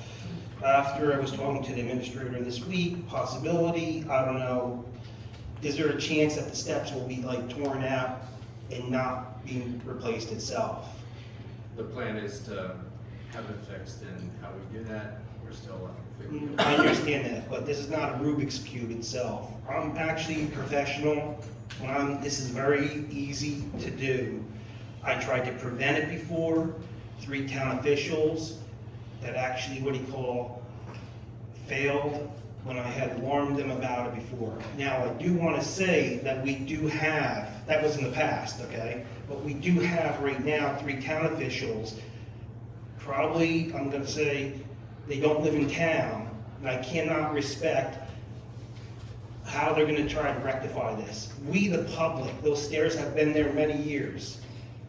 This is easy to rectify itself. It is very easy. I've given the codes to you, to the mayor, and I think that I would want to be on board. It's a no-brainer to fix this problem itself. I mean, it has to meet ADA codes, ICC rules itself. But it's saddening to say that we have 3 town officials right now. We're going to rely on the wisdom for them to say we might have to take it down because they can't figure it out. Us, the public, it's very simple. I can figure that out. I've written it down, and I've been doing everything by the rule books itself. And I also like to say, like, we should be on top of our town itself. For instance, like the streets itself. We want to keep it safe, the lights especially, for the kids, people driving, people walking. There's multiple street lights not even working around here. So I'd like to address that where that can be brought up itself. I remember when the chief of police had said about Rockaway, Mount Pleasant itself, they put up a radar there, $6,000. And I made a joke about it, have you used it? And he said yes. It's been many weeks, that thing hasn't worked at all. I mean, does anybody know why? It is. I have notified. I mean, I'm trying to break 100, you know, but, but it's not working, you know what I'm saying, so. It's been discussed to either take it down or, you know, charge it back up. Well, I don't know what's going on over there. And, and I do have to say with Council DeVito making that about the waterfall, I guess we'll call it like the sign itself. You know, the warning sign itself for the waterfall itself. So, oh, Hurley, I'm sorry about that. So my point is that getting back to Friendship Field Steps, you have a bunch of cones over there. That's a liability. There's no signs there at all. You can ask any attorney, if somebody falls there, the cones don't speak and say, no trespassing, you can't go down. It's out of order.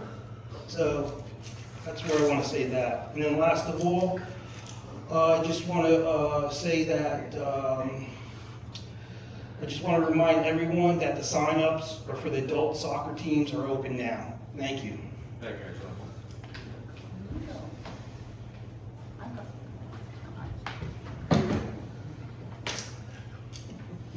Good evening. Thank you for the opportunity, Mr. Mayor, council, neighbors. I want to Cliff Dawkins, 34 Marshall. I want to double down on Mr. Natal's comments. First, about the Pride flag raising event, which was fantastic. It was quite a beautiful and inclusive event. And it was one of those things that reminded me of why I love this town and why I chose this community, because of its values and what it represents. In my experience, we are a town that genuinely cares about one another. We look out for one another, we celebrate one another at that event. And when challenges arise, we put our heads together and we solve them. And that's why I want to, again, double down in speaking about the steps leading to Friendship Field. To me, the conversation is not really about the steps per se, right? It's about that too. But it's also about safety, as was said, and access. It's also, to me, about belonging, and let me explain. Ultimately, it's about who we choose to be and what we choose to signal as a community. I know that's not the only way to access that particular field, but it is an important access point leading directly from the road. So many of us can approach those steps, climb them without much thought, and continue on our way. And perhaps we notice them more after a long day. Perhaps we notice them even more with each passing year. I know my knees do, certainly. But for most of us, they remain simply another part of our beautiful town's landscape. For some of our neighbors, however, those very steps tell a different story. For a parent pushing a stroller or a mobility device, for a veteran living with a disability, for an older resident whose balance is not what it once was, for a child, a friend, or family member, or neighbor navigating physical challenges most of us may never fully understand, for these folks in our town, that's their case can represent a barrier. And when barriers prevent neighbors from fully participating in community life, or that may create a sense of unsafety, we have an obligation to pay attention. Now, to be sure, residents have raised concerns, to me personally, regarding the safety and accessibility of those steps. Compliance of those steps as well, including issues involving the landings, railings, and overall design. Also, that there is no signage around safety for accessing those steps. Those concerns deserve careful review. And I want to be clear that this issue is not about assigning any kind of blame. From my perspective, communities evolve, safety standards improve, and infrastructure ages. Yesterday's standards may not satisfy the needs of today. So simply put, the question before us is whether we're willing to make things a little bit better. Because accessibility is not merely a matter of construction and engineering. Safety and accessibility are also statements of values. As an attorney, I have spent much of my professional working life in the area of anti-discrimination law. My experience advocating in spaces around anti-discrimination have taught me that some of our strongest communities across the state, across the state and across the nation, are not the ones that simply act like everyone is and should be treated the same. The strongest communities are the ones that recognize people have different needs, different experiences, and different challenges, and respond not with indifference, but with understanding and a sense of urgency. To me, that is what inclusion looks like in practice. This is the opportunity presented before us with this particular issue. Not simply to repair a staircase, but to strengthen the promise that our community parks are for everyone. The promise that our public spaces are for everyone. The promise that every neighbor, regardless of age, ability, or circumstance, can participate fully in the life of this community. Because at the end of the day, the measure of a community is not how well it serves those who encounter the least of obstacles, but the measure of a community is how it responds when obstacles stand in the path of its neighbors. So it is my hope that we can be the kind of community that notices barriers impacting our neighbors and goes one step beyond simply noticing to actually address them. And in closing, I hope we can, as a community, continue building a town where every neighbor can reach the field, enjoy the park, share in experiences of growing together and making lasting memories, and know without a question that we all belong. Not just because the law requires it, and it does, but because our town's values demand it. Thank you. Thank you, Beth.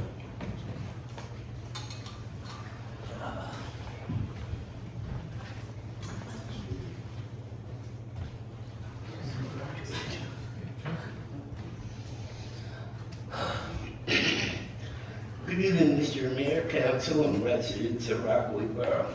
My name is Joe Taco. I live at 15 Academy Street. Everybody knows Rockaway. 2 weeks ago, we had a very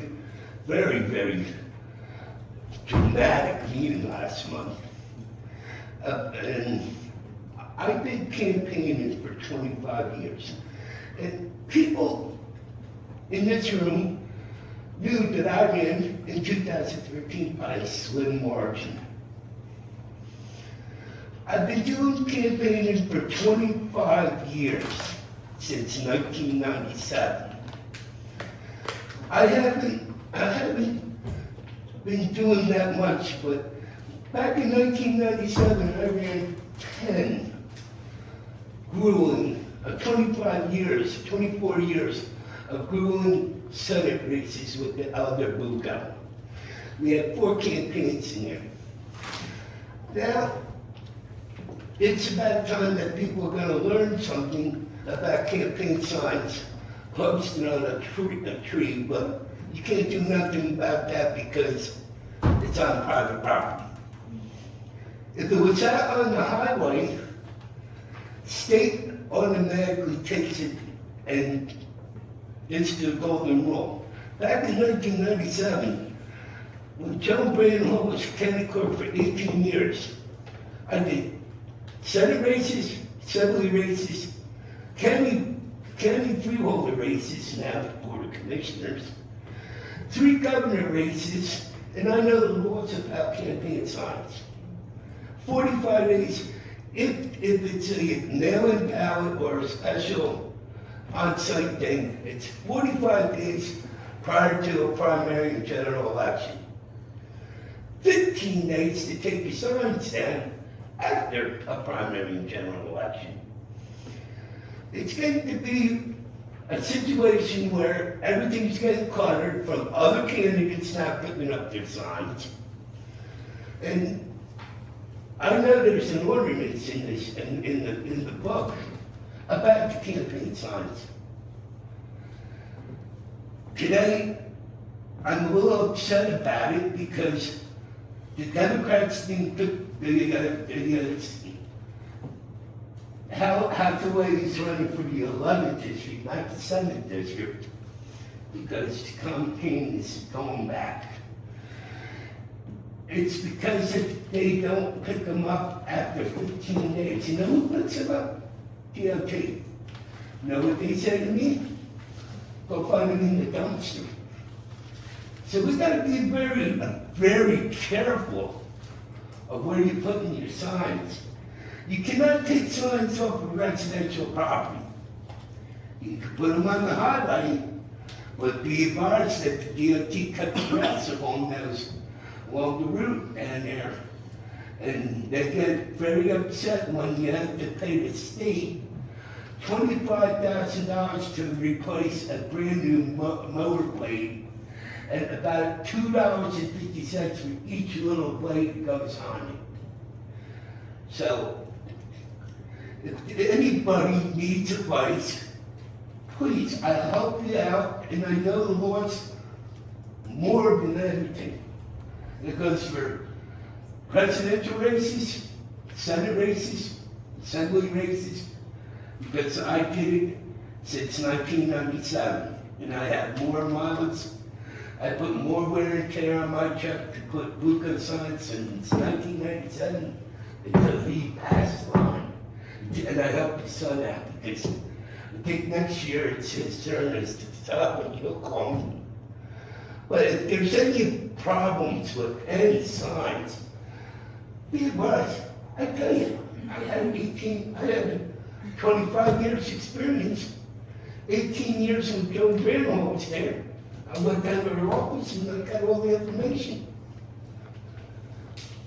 That's the #1 rule in my book, because you got 45 days prior to a primary general election, or unless it's if you mail it in, the ballots are showing up ahead of time, like the state, 15 days after. And I'm just saying, anything that's on private property, you can't touch it. Anything on the highway, DOT gets money ticked off. Thank you, Joe.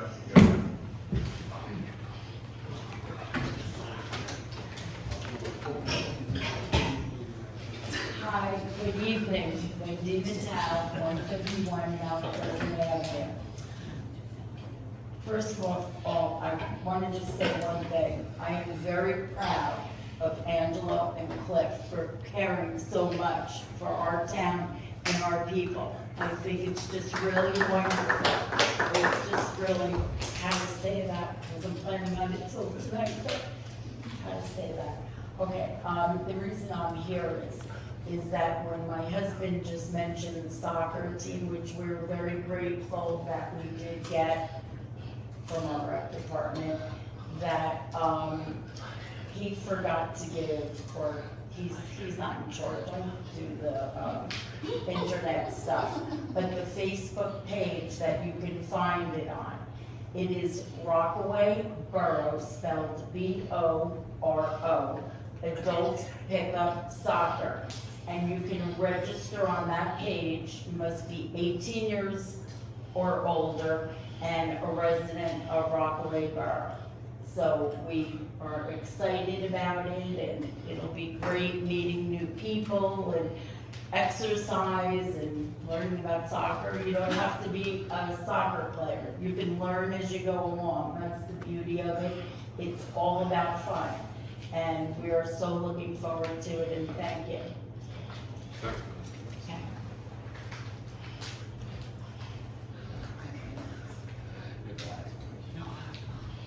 Brian O'Connor, 10 Highview Ave. First, I'd just like to thank everybody for taking care of my two pet projects of opening the bathrooms at Park Lake and the possible new stop sign at Chestnut. Second, just have another quick question about Park Lake. It seems like this week somebody flipped up the docks, the access to the docks, like they're detached from the land now, and I'm just curious what the purpose of that was. The docks, are they floating in the water, or? They're in the water, but the first 8 feet are flipped up, like, so there's like a moat before the two docks. We'll check on that. They were flipped up by the rec director, and he subsequently fell into the lake as he was doing it. But he's okay. I mean, is it to limit access for kids fishing or whatever? There's no swimming, so. There should be no access to those unless there's a program going on. I believe it's marked that there's no fishing from the docks. We don't have any water programs this year. I know, so why can't kids be, why are we restricting people from using the lake? Is there some liability for kids going out there? For sure, yeah. Well, isn't there the same liability standing on the shore, falling in the lake, as falling off the dock? It's the same lake that we have insurance or whatever. No? That's an artificial condition, a natural condition is different standards of liability. With the swim team gone, or the docks just gonna be taken out, or? I don't know when and if they will be taken out, if they are. And my last question is, I just thought it was kind of inappropriate for Tom during a committee report tonight to give a Republican campaign speech for Joe Hathaway. It just doesn't seem like it was the appropriate place for it. You know, especially on an all-Republican council and during a meeting where it's supposed to be bipartisan town meeting. And it's just, Tom, I thought it's something you could ask the attorney in private session whether it was appropriate or not. So future meetings, I'm gonna have a statement, and no political statements as part of, on either side of the table. All right, thank you. No, go ahead, you go next. Go ahead. Hello, Katie Clark, Rockaway, how are you? Couple of things first. Say thank you again for the budget presentation. I genuinely appreciate it and seeing those numbers and the way you speak about it. I think that's what we need in Rockaway Borough going forward. And special thanks as well to Mr. Casimir for reminding me to send my questions in ahead of time so that, you know, we don't waste time here. So thanks for that. And also want to thank, I know someone else mentioned it about the councilman coming in last week. My issue wasn't what he said per se, but it was, you gave him more time. So No, I was checking the time, he did not go over. He did go over, and I've got timestamps on my phone that show the video. He spoke for a long time. That's beside the point now, because I watched the township meeting on Tuesday, and man, like you're better in terms of you do respond sometimes, and you give us 5 minutes, and we only get 3. So I just want to thank you all for that. And then now my questions. The consent agenda. So I noticed 13726. The amendment for Tilcon, and the work that was just done up on Andrea and all of those. It's increased by 11,700 and change, and it said it's for mandated asphalt and fuel price adjustments.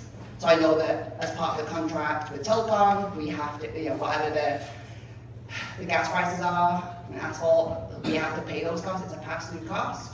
But I think more just understanding that the global economy is having an effect here in Rockaway Borough. And then this one, I don't think you're gonna like. The change order for East New Street.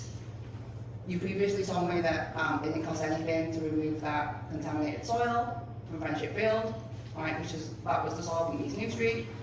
Yet we've got here a change order that's $58,815 more.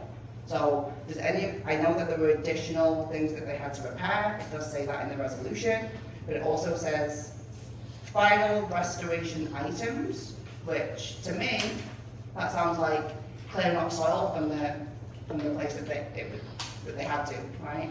Is that true?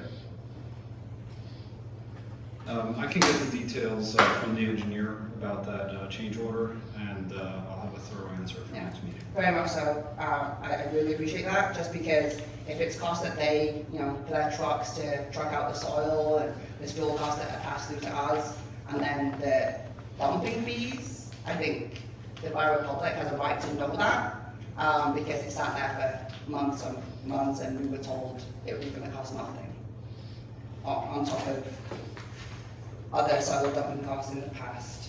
Thank you. I've got to say thank you for the Park Lake bathrooms. Really excited for those to be open. And then the resolution with RVRSA. I'm sure we can explain that a little bit more. I guess it's an agreement that allows us to do stuff while there's the litigation. I'm trying to understand what that litigation is between multiple municipalities and RVRSA and the utility companies. At the risk of taking up your time, I can give you some detail. So it's not my case, it's being handled by special counsel. But special counsel tells me that all of the member municipalities which are required to consent per all the RSA rules have already consented. The litigation is about the funding of infrastructure for the local sewer, which dated way back. There was an agreement in place to do that. Then, as a result of that, there was a settlement and a court ruling. This is parts of the resolution, but maybe it makes more sense with this background. Where basically the judge came up with 2 different types of costs and said that the RVRSA is responsible for one cost, which is so there's the OMRU and the EEIU. Yeah, I see those there. Yeah, the one RVRSA is entirely responsible for, the other one's a shared cost. So basically, the current litigation is about projects that the RVRSA is doing and whether or not they can compel the Jersey City to contribute to the cost of it. Okay, thank you. I'll do some additional research if I have anything. How much time do I have left, man? 10 seconds. All right, will you get a massive clock right? Because at the township they have one, has it tells how long you've been talking, and also can you repaint the seal on the wall? You used to bring your cell phone to this podium there. What? No, I can't, because it's over there. Thank you. It's me.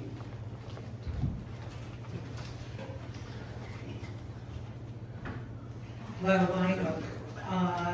I'm also going to speak tonight, and my voice and my strong concern regarding our last meeting.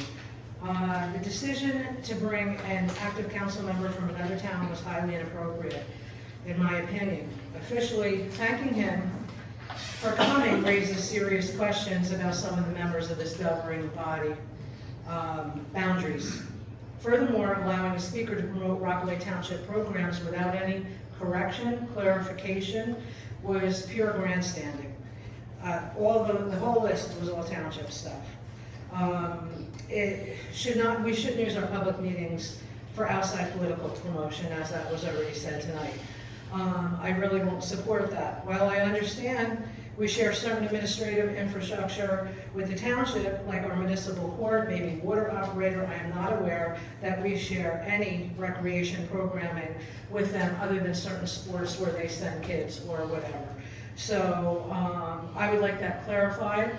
I also would like, it also was mentioned that the Rockaway Borough residents can just go to the website and look at the minutes.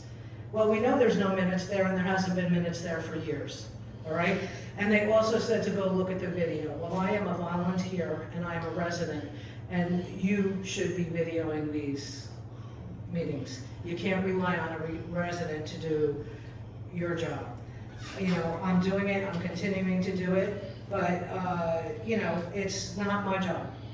And I'll just say that. But I can say that the council, the recreation liaison, I would wish that he would explain tonight why outside township programs were actively promoted here.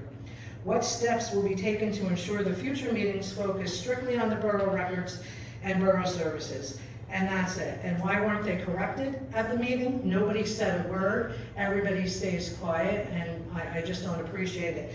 And I'm going to mention, well, I'm going to leave it at that tonight. But I would like an answer tonight why that was not corrected, why that was allowed to happen. We have council people that were running. It was grandstanding, and it's not okay. Whether you were present or not, it's not okay. Because it was wrong. So I just had to say that. Thank you very much. Thank you, Bonnie.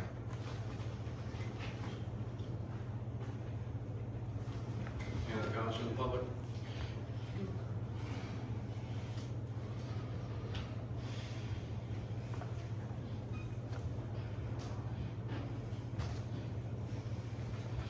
Good evening. Barbara Koch, KOCH 47 Woodside Avenue, Rockaway Borough. First I'd like to start with a question about the property tax assessments. I know my house, a very nice young lady came in and went around my house and did all the stuff. That won't impact our budget until 2027, is that true? That's correct. Okay, thank you so much. And I'd like to close on a positive note. Kudos to the folks who managed the water pressure issue recently and who really sprung into action to manage the storm damage and conditions. I personally wasn't affected, but I have a lot of friends who were, and they were really, for such a little town, Rockaway Borough really sprung into action to get everything cleared up as fast as they could. So thank you all very much. Thank you, Barbara. Any comments from the public? Before you break, can I buy a ticket?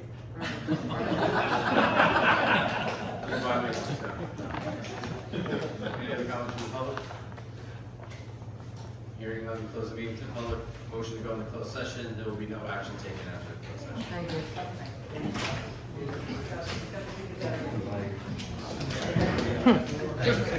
you.